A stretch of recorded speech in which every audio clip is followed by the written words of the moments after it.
Ladies and gentlemen, thank you so much for joining us for this very special session at the World Economic Forum. We have had many extraordinary conversations here, but I think this one is going to be truly special. We have an address by a world leader and then a panel of world leaders to discuss what is really the central issue in the world today, which is Russia's war on Ukraine, the West's response, the world's response, and where that will go. To start us off, you know, they sometimes say there are people who need no introduction.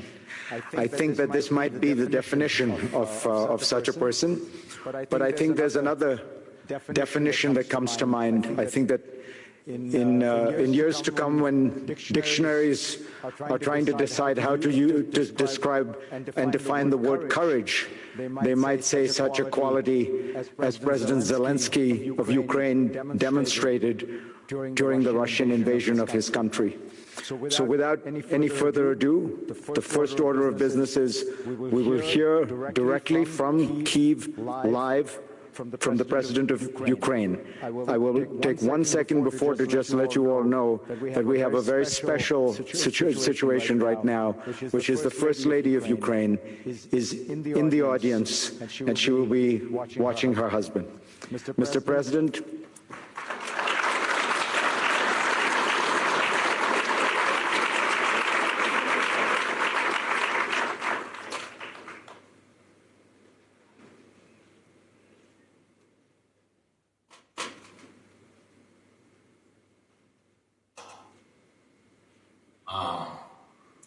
ladies and gentlemen, 10 hours ago, a tragedy happened near Kyiv.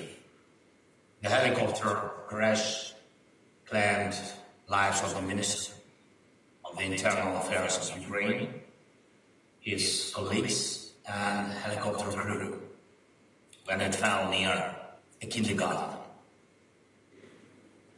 14 of Ukrainian families lost their loved ones today, and many more families are losing daily because of the war. And I shall ask you to honor the memory of every person Ukraine has lost with a minute of silence, please.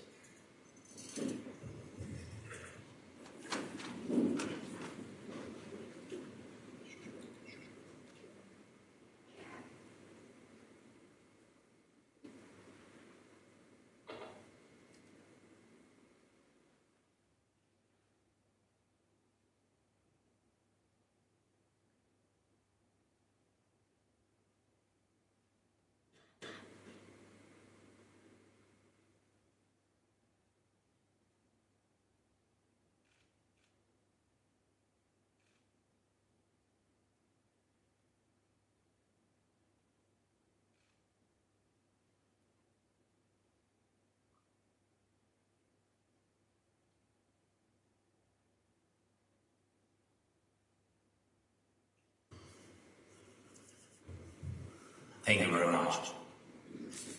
Thank you. Thank you for this minute. Only 1 minute, but it keeps the memory about so many people. Ukraine lives thousands of such minutes, including 3 minutes on January 14. 3 minutes.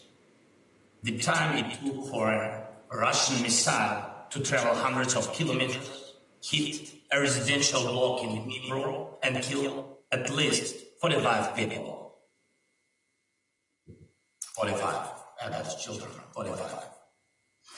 My address will be short, about the time we are short of, about small minutes, about years made of these minutes. 3 years ago I spoke at Davos for the first time in person. The topic was how to build a cohesive and sustainable world. I'm talking online now. And the topic is how to cooperate in a divided, fragmented world. Conclusions, they are obvious. The world cannot keep the pace with changes and challenges. The list of crises, global security, environmental, food security, energy ones, needs to be amended with another one, the time crisis. The list of calls for decisive, efficient joint actions needs to be expanded with one more, the call for speed, the speed of decisions making, reaction of the civilized world. Tragedies are outpacing life. The tyranny is outpacing the democracy. Russia needed less than 1 second to start the war. The world needed days to react with first sanctions. The time the free world uses to think is used by the terrorist state to kill. Ukraine and its allies have been resisting it for almost a year. This period proved all our prompt actions brought positive results. The opening of European borders for Ukrainians, the Green Deal, the energy unity. Together they saved millions of lives, and not only in Ukraine. It is not only Ukraine, but the whole world needs exactly this pace of decisions and actions. The world was hesitant in 2014 when Russia, without hesitation, occupied the Crimea. The world was hesitant in 2022 when Russia, without hesitation, made the war full scale. The world must not hesitate today and ever. When the evil seeks revenge, the world needs resolve and speed. Russia is exporting terror. Russia is spreading the strain of the war around the world. Ukraine offers the world a peace formula. Please, 10 steps that the world must make faster than Russia makes its new moves. Mobilization of the world must outpace the next military mobilization of our joint enemy. The supply of Ukraine with air defense systems must outpace Russia's next missile attacks. The supplies of Western tanks must outpace another invasion of Russian tanks. The restoration of security and peace in Ukraine must outpace Russia's attacks on security and peace in other countries. A tribunal for military crimes must prevent new ones. The expansion of NATO and the EU must outgo the spread of the Russian aggression. We routinely defend values which some of the allies take for granted as a fact of life. For us, the fact of life is the world in need of resolute and prompt steps. Ladies and gentlemen, 3 years ago was my first time at the WEF. It was the time when the world was fighting COVID-19. It fought and won. Now the world is fighting against Putin.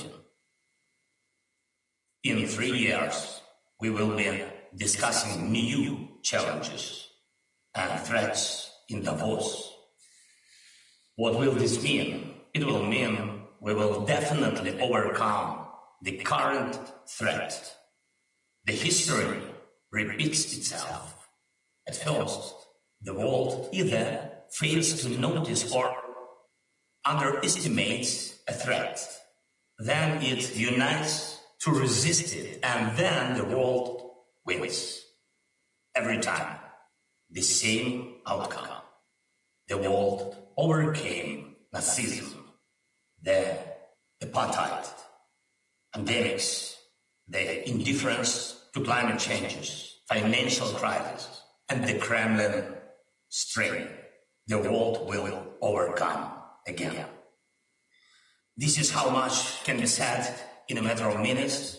This is how much can be understood in a matter of minutes. The world will overcome again. The time is high to make it happen faster. Slava Ukraini!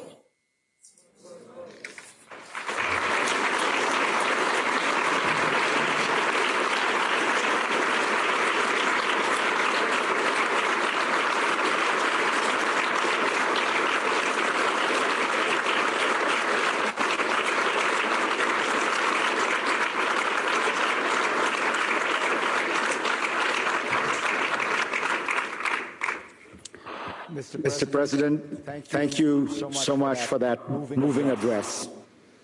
Let me ask you a few questions. I know how pressed you are, so thank you in advance for this. And of course, let me extend my condolences, and I think everybody in this audience's condolences for the terrible tragedy that took place in Ukraine. In November and December, the world watched with amazement as Ukrainian forces liberated one town and city after another. It seems now as though the war has moved into something that looks more like a stalemate. Can you tell us what the war looks like to you on the front lines right now?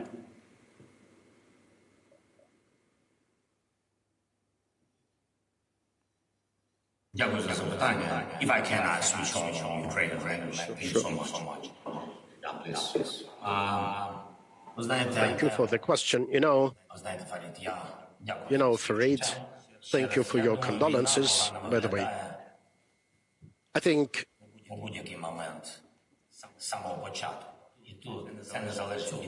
the war doesn't look good. It has not been good since the beginning, and really in winter time it slows down for known and understandable reasons. Everyone gets tired, the nature, the people, and thanks God, the enemy too. How it looks? It looks as follows. Daily arduous fights in the east of our country.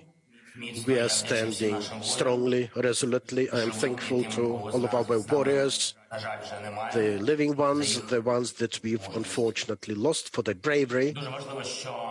It's very important to know that we are strong, not just in the east of our country where it's really hard, but we are also strong inside the nation, inside our state. We are united, we are mobilized because we are motivated. It was not us who started the war, but it is us who will have to end it on our land, having it deoccupied, with due respect to our people and our sovereignty. As regards other parts of our nation, the south, the north parts, we do control the situation, and definitely the processes have slowed down a bit for a variety of reasons. And it is not just about us keeping united inside the country. We need to have the whole world united around our joint values. And because of that, we truly need to continue with that support of Ukraine, to continue with supplies of necessary ammunition that we require to gain the victory over the enemy on the battlefield. We also need the financial support, and I'd like to thank all the nations, the European Union, for the support of our budget deficit, and they're continuing to support us this year.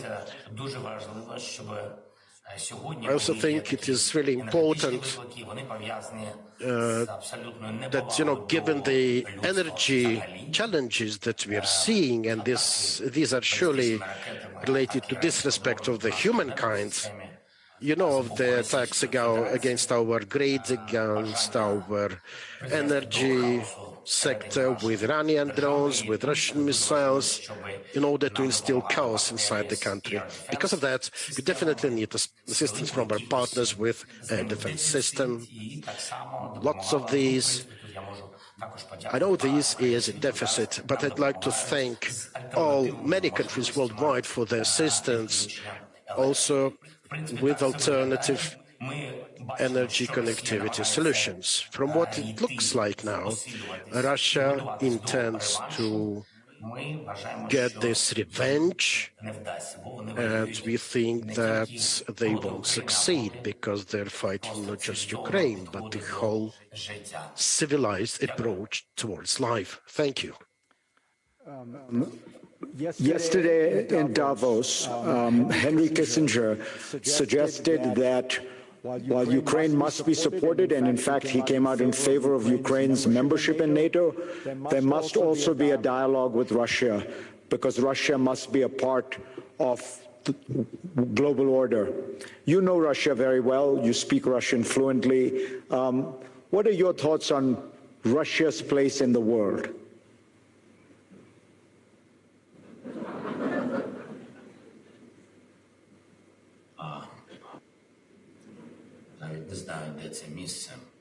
I don't know the proper place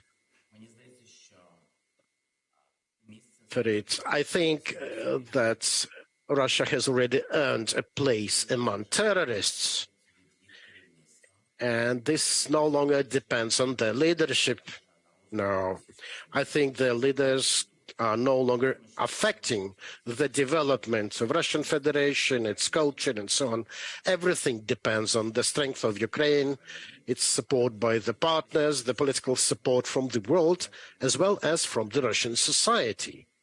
They have to open their eyes if they want to see the future of the Russian Federation with their eyes. They will have to recognize their own mistakes, they will have to recognize the UN statutes, and they will have to really respect our territorial integrity. I'm really glad to hear that Mr. Kissinger changed his mind.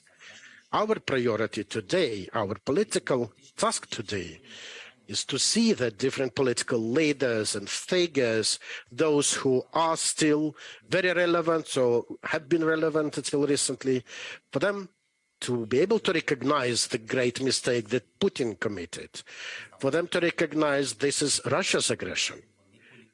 These moments, it is very important for them as well to politically pressure on Russia to stop this bloody aggression. As regards NATO, we clearly understand that security guarantees are among the top priorities for us. Speaking of our formula for peace, it is among the 10 priorities. We don't understand that at the moment we are not in NATO yet. Unfortunately, Russia does understand this as well, and they do their damnedest to not make it easier for us to join. But we are on the way towards NATO because NATO is the best security guarantee for us, for our country, for our kids, for our country. So we have suggested security guarantees for our nation, and we think that the civilized world is going to support our proposals. Finally, Mr. President, the accident, the helicopter crash, we think was an accident. We hope it was an accident, but it did raise in my mind, and it of course must have raised in your mind, the question of your own safety. Do you feel that there are still ongoing active threats that are increasing? Do you worry about your own security every day?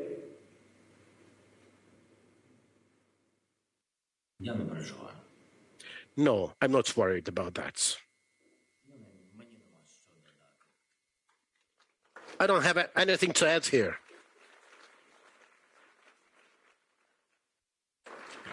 Well, you said it once. You don't need a ride; you need ammunition, right?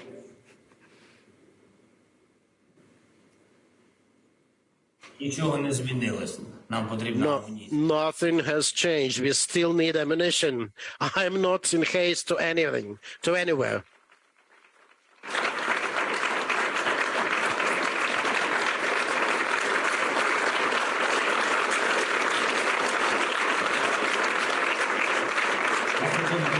Тільки додати, якщо можна.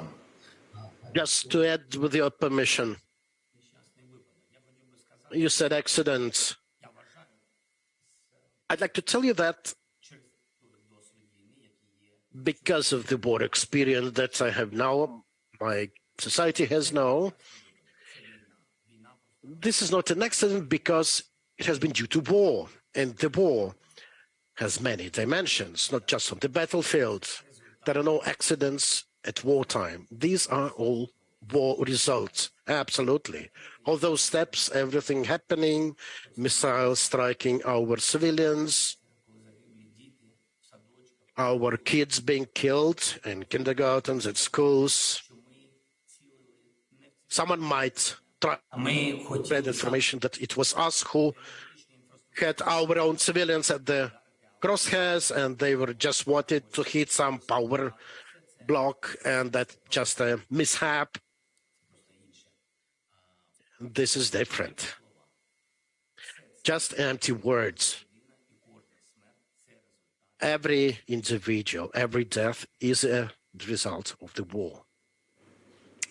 Mr. President, thank you for your time. You've been very generous. Best of luck. Let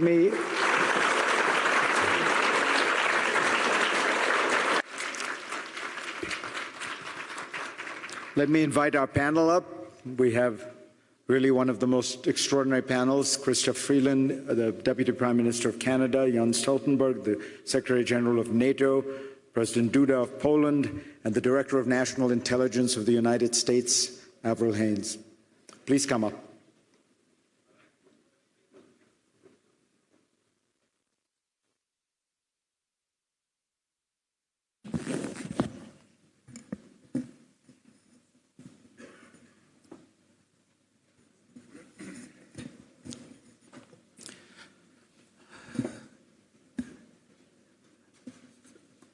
Let me begin, Avril Haines, with you, if I may.